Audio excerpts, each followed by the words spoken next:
tasawuf, tidak bisa kita menempuh perjalanan mendekatkan diri kita kepada Allah tanpa mencintai Rasulullah Sallallahu Alaihi Wasallam. Tapi dalam perkembangan zaman sejak awal ini, ada orang-orang yang berusaha menjauhkan kita dari kecintaan kepada Rasulullah Sallallahu Alaihi Wasallam sejak awal. Nah, mengapa kata kita ini harus mencintai Rasulullah Sallallahu Alaihi Wasallam? Kalau kata Anu Marishimo, di dunia Islam ini orang boleh mengejek Tuhan dan kaum muslimin tidak akan marah. Tapi kalau Anda mengejek atau mencemoohkan Rasulullah Sallallahu Alaihi Wasallam, kaum muslimin akan marah. Apa itu karena Rasulullah kita tinggikan lebih dari Allah Subhanahu wa taala? Tidak. Tapi karena perwujudan dari ajaran agama Islam itu ditampakkan dalam sosok Nabi yang mulia. Nabi itu adalah personifikasi dari seluruh ajaran Islam. Kita kan harus mencontoh Nabi. Nah, kalau Nabi direndahkan, Nabi dicemoohkan, dijatuhkan, tentu kita tidak lagi bisa mencontoh Nabi Sallallahu Alaihi Wasallam, dan gugurlah seluruh bangunan ajaran agama Islam. Al-Quran itu sebuah abstraksi itu Pak. Al-Quran itu abstrak. Al-Quran itu baru konkret dalam perilaku Nabi Sallallahu Alaihi Wasallam. Karena itu, kalau kita merendahkan Nabi Sallallahu Alaihi Wasallam, meruntuhkan kehormatannya, kita sebetulnya juga meruntuhkan ajaran Islam itu secara keseluruhan. Dalam sebuah hadis juga, kalau Allah mencintai seorang hamba, Allah suruh malaikat Jibril mengumumkan di seluruh alam semesta ini agar seluruh alam semesta mencintai dia juga. Kalau Allah mencintai bapak atau ibu, Allah menyuruh malaikat Jibril mengumumkan di seluruh alam semesta ini agar seluruh makhluknya juga mencintai dia. Dalam sebuah kitab yang dikumpulkan oleh seorang ulama yang sekarang masih hidup, tinggal di Madinah, tapi dia tidak begitu kepakai oleh pihak kerajaan, dan dia membuka pengajian tidak jauh dari Masjid Madinah. Seluruh pengajiannya mengungkapkan kerinduan dia kepada Rasulullah Sallallahu Alaihi Wasallam, kemudian dibukukan dalam sebuah kitab.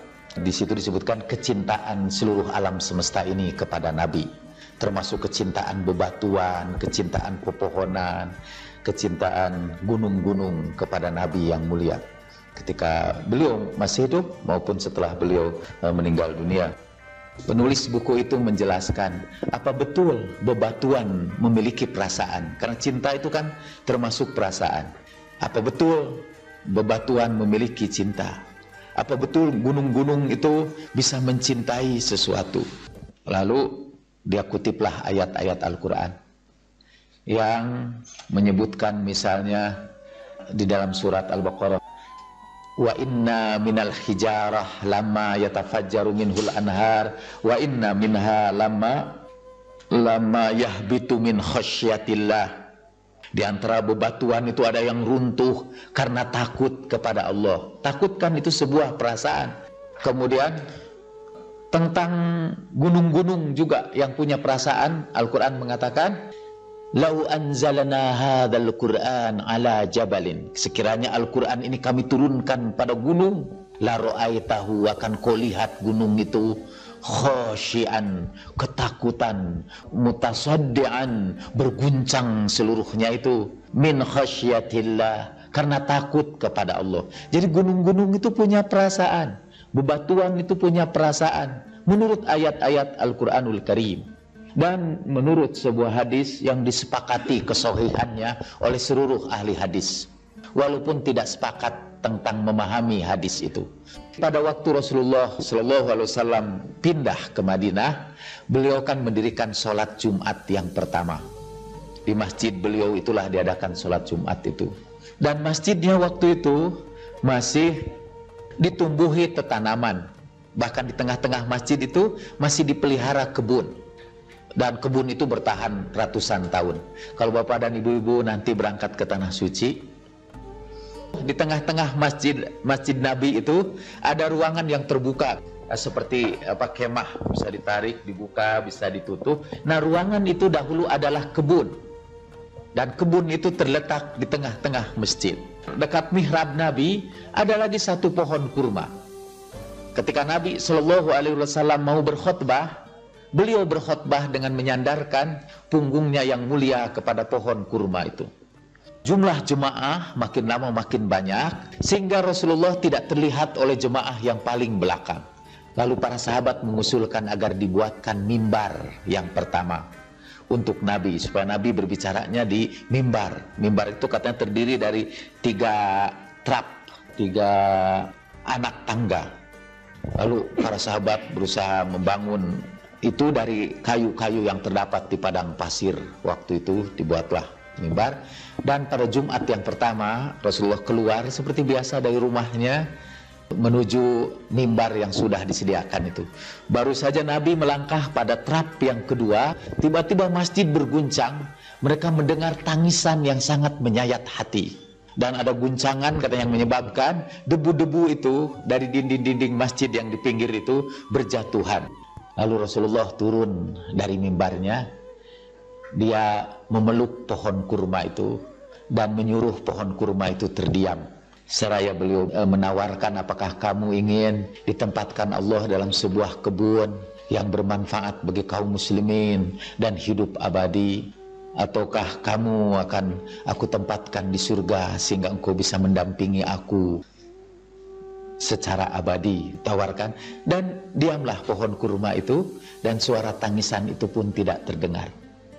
Sampai Imam Syafi'i mengatakan, wahai kaum muslimin, bayangkan satu bongkah kayu yang namanya pohon kurma bisa menangis pilu karena ia berpisah dengan Nabi beberapa meter saja.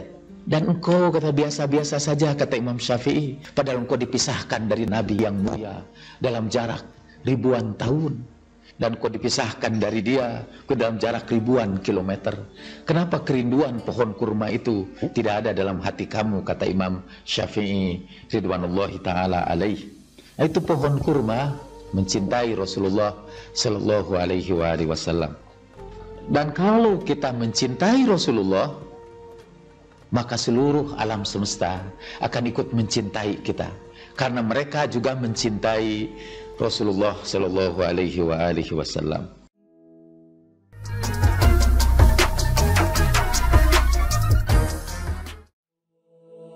Assalamu alayka ya Rasulullah wa rahmatullahi wa barakatuh. Assalamu alayka ya Muhammad ibn Abdullah. Assalamu alayka ya khiyarat Allah. Assalamu alayka ya habib Allah. Assalamu alayka ya safwat Allah. Assalamu alayka ya amin Allah. Ashhadu annaka Rasulullah.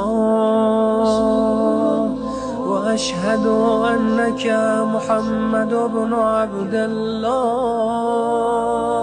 وأشهد أنك قد نصحت لأمتك وجاهدت في سبيل ربك وعبدته حتى أتاك اليقين. فجزاك الله يا رسول الله أفضل ما جزى نبيا عن أمته. اللهم صل على محمد وآل محمد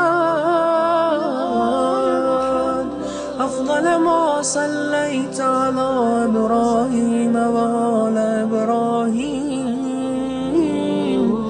إنك حميد مجيد.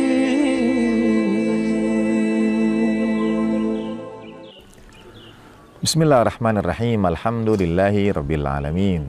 Assalamualaikum ayuhan nabiyyu wa rahmatullahi wa barakatuh. Assalamu alayna wa ala ibadillahi salihin. Assalamualaikum jami'an wa rahmatullahi wa barakatuh. Asyhadu an la ilaha illallah wahdahu la syarikalah wa asyhadu anna sayyidana wa maulana Muhammadan abduhu wa rasuluh la nabiyya ba'dah. Allahumma salli wa sallim wa barik ala sayyidina Muhammad wa ali sayyidina Muhammad wa ajil farajahum syarif. Kunuzul Hikmah pada malam-malam bulan suci Ramadan. Semoga Allah Ta'ala karuniakan sebaik rahmah, seluas maghfirah untuk kita semua. Sebuah riwayat dari Sayyidina Ali bin Abi Thalib karramallahu wajhah ketika beliau memberikan wasiat kepada putra-putranya. Putra-putra Sayyidina Ali bin Abi Thalib karramallahu wajhah, Sayyidina Hasan, Sayyidina Husain, alaihi mafdulut tahiyat wa taslim, para teladan agung dalam sejarah Islam. Dan Sayyidina Ali menyampaikan di antaranya banyak wasiat Sayyidina Ali untuk para putra beliau. Di antaranya kalimat berikut ini. Fi wasiyatihi li ibnihi wa huwa ya'idhuhu. Dalam wasiatnya untuk putranya dan beliau mengingatkannya, menasihatinya. Dalam Nahjul Balaghah 391. Ahyi qalbaka bil mau'idhah. Hidupkanlah hatimu dengan mau'idhah, dengan petuah, dengan nasihat, dengan ibrah, dengan pelajaran. Sekali lagi, beliau menyampaikan kepada para putranya, satu di antara cara kita menjaga hati kita tetap hidup, tidak mati dalam banyak pengertiannya, termasuk mati rasa, tidak peduli dan lain sebagainya, adalah dengan menerima nasihat, menerima petuah. Memang kata nasihat kita secara umum mendengar kalau dinasihati mungkin kita tidak terima begitu saja, tidak enak kalau dinasihati. Nah, dua cerita kali ini. Yang pertama, datang kepada baginda Nabi Shallallahu Alaihi Wasallam, ini di cerita ke-79 dalam kisah orang-orang bijak Asy-Syahid Murtadha Mutahhari, mengutip sebuah riwayat ketika seseorang datang pada baginda Nabi Shallallahu Alaihi Wasallam. Saudara mungkin ingat dan pasti tahu, insya Allah ada orang yang datang pada baginda Nabi meminta nasihat, berikan kepada aku satu kalimat ya Rasulullah Shallallahu Alaihi Wasallam. Baginda Nabi kemudian menjawab, la taghdab. Allah ya rahmah ya handa tercinta pernah mengajarkannya pada kita, jangan engkau marah. Ya datang dari sisi berikutnya, ya Allah ya Rasulullah beri aku nasihat, la taghdab, jangan engkau marah. Sampai ketiga kali, belumkah engkau juga mengetahui bagian Nabi sampaikan la taghdab. Nah itu satu periwayatan, ini ada dalam suasana yang kurang lebih mirip karena ia datang sampai 3 kali, tapi nasihatnya berbeda yang bagian Nabi sampaikan. Jadi seorang datang insist ingin memperoleh nasihat khusus dari baginda Nabi Shallallahu Alaihi Wasallam. Ausini, ya Rasulullah Shallallahu Alaihi Wasallam, sampaikan kepada aku apa yang aku lakukan, apa yang mesti aku lakukan. Baginda Nabi menjawab, kalau aku sampaikan, engkau akan amalkan? Bala ya Rasulullah, tentu ya Rasulullah. Kalau aku sampaikan, engkau akan amalkan? Baginda Nabi ulangi, bala ya Rasulullah, tentu ya Rasulullah. Kalau aku sampaikan, engkau akan amalkan? 3 kali. Baginda Nabi Shallallahu Alaihi Wasallam menyampaikannya. Barangkali ini juga hujah, peringatan. Kalau ternyata tidak diamalkan, baginda Nabi Shallallahu Alaihi Wasallam di hadirat Allah SWT, aku sudah mengingatkannya sampai 3 kali. Ada juga riwayat dalam Nahjul Balaghah dikenal dengan khutbah Hammam, ketika sahabat Hammam ini datang bertanya pada Sayyidina Ali bin Abi Thalib karramallahu wajhah, sifliyal muttaqin ya Amirul Mukminin, gambarkan kepadaku sifat orang yang bertakwa ya Amirul Mukminin. Sayyidina Ali sampai 3 kali hanya menjawab ittaqillah wa ahsin, ittaqillah wa ahsin, ittaqillah wa ahsin. Sampai kemudian ia tetap meminta dan Sayyidina Ali melanjutkan. Di satu titik sahabat Hammam ini menjerit, bersama jeritannya lepas juga nafas terakhirnya. Itu kisah khutbah Hammam dan Sayyidina Ali sampaikan ini kurang lebih yang beliau khawatirkan ketika mengetahui sesuatu yang mungkin hati tidak dapat menampungnya. Baik, kita lanjutkan tentang nasihat. Jadi setelah 3 kali baginda Nabi Shallallahu Alaihi Wasallam menyampaikan, apakah kalau aku sampaikan kau akan amalkan? Bala ya Rasulullah, bala ya Rasulullah, tentu ya Rasulullah. Baginda Nabi kemudian menyampaikan Shallallahu Alaihi Wasallam, setiap kali, ini nasihat baginda Nabi setelah pengulangan 3 kali itu, setiap kali engkau sudah menetapkan dalam dirimu untuk melakukan sesuatu, pertama pikirkanlah apa akibatnya, apa yang akan terjadi atas perbuatanmu itu. Kalau ujungnya. Kalau yang setelah kau pikirkan akibatnya insya Allah baik, maka amalkan. Kalau akibatnya tidak baik, jangan engkau amalkan. Itu nasihat baginda Nabi Shallallahu Alaihi Wasallam. Nah, pikirkan akibatnya. Ini cerita terakhir masih dalam kisah orang-orang bijak dari Asy-Syaikh Murtada Mutahhari tentang Ibnu Sina dan Ibnu Maskawayh. Dua-duanya ulama besar. Ibnu Sina kita tahu tokoh ahli dalam berbagai bidang. Suatu saat dia datang ke majelis Ibnu Maskawayh dan menghadirkan sebuah sebutir kacang, mungkin seperti kacang kenari yang bulat, yang bulatnya itu katakanlah tidak sempurna bundar, tapi ada bergerigi. Itu sejenis kacang. Nah, ia datang ke majelis Ibnu Maskawayh, meletakkan itu dan berkata, tolong ukur diameternya. Gitu, kurang lebih. Mungkin ingin Ibnu Sina mahir dalam bidang matematika, Ibnu Maskawayh seorang arif, seorang ulama. Menjawab itu Ibnu Maskawayh tidak mengambil sebuah kitab tentang akhlak, Taharatul A'raq, dan berkata kepada Ibnu Sina, kau belajar akhlak dulu, baru setelah itu aku akan jawab kepadamu berapa luas buah atau kacang kenari ini. Dan kata Ibnu Sina, ia diingatkan karena ia menghidupkan hatinya dengan nasihat, ahyi qalbaka bil mau'izah. Ia tidak tersinggung oleh apa yang disampaikan Ibnu Maskawayh, ya seorang tokoh ahli matematika, ahli kedokteran dan lain sebagainya. Ketika Ibnu Maskawayh menyampaikan itu, Ibnu Sina tahu di situ dia mesti belajar akhlak. Ketika mengatakan berapa luas ini, seakan-akan mengatakan aku lebih tahu daripadamu. Dia harus belajar akhlak. Nah, itulah fungsi nasihat untuk selalu menghidupkan hati kita. Wassalamualaikum warahmatullahi wabarakatuh. Wa ma taufiqi illa billah, alaihi tawakkaltu wa ilaihi unib. Wassalamualaikum warahmatullahi wabarakatuh.